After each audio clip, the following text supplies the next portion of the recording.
ассалому алайкум ва раҳматуллоҳи ва баракатуҳ. ман таърихеро нақл мекунам, ки бисёр диққатҷалбкунанда ва гирьяовар низ ҳаст. ин навор дар бораи шахсе аст, ки хело камбағал ва дар назди халқ шарафу эътибор надошт.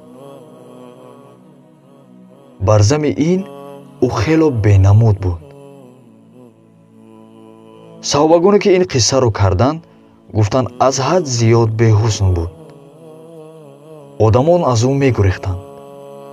ба куҷое мерафт, аз ӯ рӯй мегардонданд. хайр чӣ кор кунем? ӯро худованд ҳамин хел халқ кардааст. камбағал, беэътибор ва бенамуд. ҳатто мегӯянд номаш ғайриоддӣ буд. ин ба маъние ки номаш ба мисли ҳуснаш бенамуд буд. дар ин ҷо ман намехоҳам ин саҳобаро гапи ноҷое гӯям. аъузу биллаҳ. ҳамаи онҳо хуб буданд, вале маънии номи ин одам ба мисли сураташ бенамуд буд. номи ӯ ҷулайбиб. худованд аз ӯ розӣ бошад. ин ҳадис аз муслим ривоят шудааст, қисми дигар аз ат-Тирмизӣ буда ҳадис саҳеҳ мебошад. рӯзе пайғамбар саллаллоҳу алайҳи васаллам бо ҷулайбиб вомехӯрад ва аз ҳолаш пурсон мешавад. чӣ хел ҳастӣ, о ҷулайбиб? корҳоят чӣ тур? ҷулайбиб ҷавоб медиҳад: о расули худо, наход ягона зане ки ба ман мерасад ин зане аз занҳои ҷаннат бошад, иншоаллоҳ. пайғамбар саллаллоҳу алайҳи васаллам мефаҳмад ки ӯ чӣ гуфтан мехоҳад. маънии гапи ӯ ин буд, ки ягон духтар дар рӯи замин ӯро ба шавҳарӣ қабул намекунад. ягона умедаш ин ҳам баъди марг расидан ба духтари ҷаннатӣ буд, яъне ҳурҳои ҷаннатӣ. дар ин ҷо пайғамбар ба ӯ ҷавоб медиҳад, мегӯяд: не, ту ҳам дар ин дунё соҳиби зан мешавӣ ва ҳам дар он дунё, иншоаллоҳ. ба тарзи дигар ҳураттин ва баъдтар ҳуралъин мегӯяд. ҳураттин маънояш аз замин мебошад. пайғамбар саллаллоҳу алайҳи васаллам гуфт: о ҷулайбиб, бирав ба фалон ҷой ва даро ба фалон хона. онҳо духтаре доранд, он духтаро бипурс. ҷулайбиб меравад, онҳо рад мекунанд. пайғамбар ин бор худаш ба ин ҷавон хостгорӣ меравад ва мегӯяд: ман ба духтари шумо хостгорӣ омадам. соҳибхона бисёр хурсанд мешавад. мегӯяд: барои ту ай муҳаммад, ман духтарамро дареғ намедорам. ин барои ман шараф аст. пайғамбар ба хонаи ман ба худаш хостгорӣ омадааст. пайғамбар дар ҷавоб мегӯяд: ман барои худам не, барои ҷулайбиб хостгорӣ омадаам.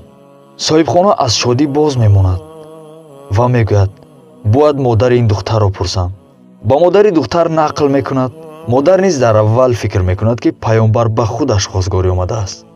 вақте ки аслро мефаҳмад, ӯ низ аз хурсандӣ мемонад, каме меистад ва мегӯяд: ба хонаи мо аз ҷулайбиб дида писарони зебо омаданд.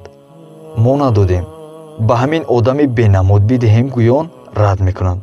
дар ҳамин ҳол духтарашон, ки дар хонаи дигар гапҳоро гӯш мекард, ба назди падару модараш омада мегӯяд: падарҷон, модарҷон, шумо чиҳо мегӯед? пайғамбари худо ба хонаи мо барои шахси хостгорӣ омадаасту шумо немегӯед? қасам ба бузургии худо, ман сухани пайғамбарро рад намекунам. аз ин баъд танҳо ба ҷулайбиб ба шавҳар мебарояму халос. аллоҳу акбар. ҷулайбиб бо шунидани ин хабар бисёр хурсанд мешавад. мошоаллоҳ. пайғамбар ба дигар саҳобагон амр медиҳад, то барои издивоҷ намудани ҷулайбиб яккам маблағе ҷамъ бикунанд. вақтҳо гузаштанд. ҷанги навбати мусулмонон бар зидди кофар сар шуд. дар сафи лашкари ислом ҷулайбиб дар яке аз сафҳои пеш ширкат кард. пайғамбари ислом ғалабаро ба даст овард. ба мисли маъмулӣ баъди ҷанг саҳрои ҳарбро аз назар мегузаронданд, то ин ки фавтидагонро биёбанд. яке падар мекофт, дуюмин писар, дигаре тағову ҷиян. лекин муҳаммад саллаллоҳу алайҳи васаллам ҷулайбибро мекофт. бо овози баланд садо мекард: кани ҷулайбиб, оё ягон касе ӯро дидааст? саҳобагон мегӯянд: не, надидаем. баъди чанде хабар меояд, ки ҷулайбиб шаҳид гаштааст. вақте ки пайғамбар ба наздаш рафт, дар гирди ӯ 7 душман хобида буд. бо дидани ин манзара пайғамбари худоро чашмони муборакашро об фаро гирифт ва гуфт: ӯ бо 7 нафар душмани ислом ҷанг кард ва аз дасти онҳо кушта шуд. ва бо овози баланд садо кард: ҷулайбиб аз ман аст ва ман аз ӯ, яъне ҷулайбиб аз оилаи ман аст. ин ҷумларо 3 бор такрор кард. баъдан бо кафи дасташ тани ҷулайбибро сила кард ва ба рӯи даст гирифта ба хонаи охират равонаш кард. паёнбар боз ба гиристан шурӯъ кард. баъди чанде дар лабони муборак хандае пайдо шуду рӯяшро ба дигар тараф кард. саҳобагон пас аз вақте пурсиданд: о муҳаммад, чаро дар аввал гиристӣ, дар охир хандидӣ ва рӯятро ба дигар тараф кардӣ? паёнбар мегӯяд: ман барои он гиря кардам ки нафари наздики оилаамро аз даст додам. ҳеҷ кас барои ӯ коре надошт. ҳеҷ кас ӯро дӯст намедошт. фақат ман ба ӯ кор доштам. баъд худованд ҷои ӯро дар ҷаннат ба ман нишон дод. ман хурсанд шудам. вақте ки ман рӯҳи ӯро дар ҷаннат дидам, боз дидам ки зане аз занҳои ҷаннатӣ ба сӯи ӯ медавид. ман хандидам, барои ки ӯ хостаашро сазовор шуд.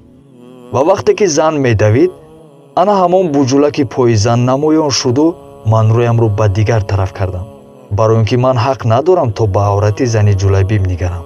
дар ҳамин ҷой мерасем дар фарҷуми ин қисса. аз ин ҷо маълум мегардад ки паёнбар ба ҳусни бандагони худо диққат намедод, ба мисли як хел аз бандагони имрӯза, балки ба дилу имонашон менигарист, барое ки худованд бандагонашро чӣ хеле хоҳад ҳамон гуна месозад, чунки наққоши мо ӯ аст. пас мо кӣ ҳастем ки як каси дигарро бихандем ё пасташ занем? мо ҳатто ба ин ҳақ надорем.